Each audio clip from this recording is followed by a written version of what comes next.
নমস্কার, আমি দেবাশিস বিশ্বাস, নদিয়া জেলার প্রত্যন্ত গ্রামীণ এলাকার একজন সর্বক্ষণে তৃণমূল কংগ্রেসের কর্মী। আজ 5ই জানুয়ারি আমাদের অন্যতম প্রিয় মানুষ, আমাদের রাজ্যের একেবারে নয়নের মণি, তৃণমূল কংগ্রেসের সর্বভারতীয় সভানেত্রী, পশ্চিমবঙ্গের সর্বশ্রেষ্ঠ মুখ্যমন্ত্রী মমতা বন্দ্যোপাধ্যায়, আজকে তার শুভ জন্মদিন।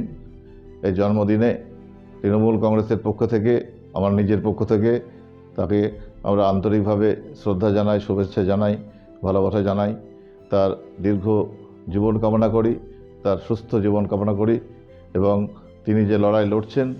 এই লড়াই থেকে তিনি কোনোদিনও পিছিয়ে আসবেন না এবং তার যে লক্ষ্য,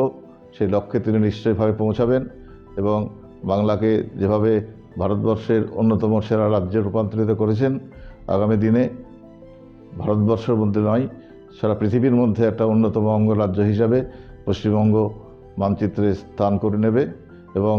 ভারতবর্ষের যে মূল চিন্তা, ভারতবর্ষের সংবিধানের যে ভিত্তি, অসাম্প্রদায়িকতা, সর্বধর্ম সমন্বয়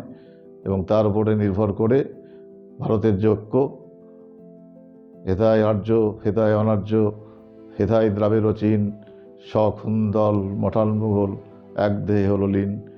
এই যে ভারতাত্মার প্রতীক এবং তার যে মূল মর্মবাণী, মনীষীদের যে বাণী, সেই বাণী তিনি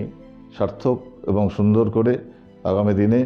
পশ্চিমবঙ্গকে সেই আসনে পৌঁছে দেবেন, এই বিশ্বাস আমাদের আছে। আজকের এই 5ই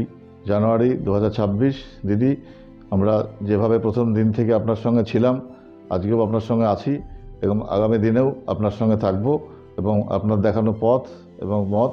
একে আমরা যে কোনোভাবেই হোক জীবন দিয়েও রক্ষা করব এবং প্রতিষ্ঠা করব।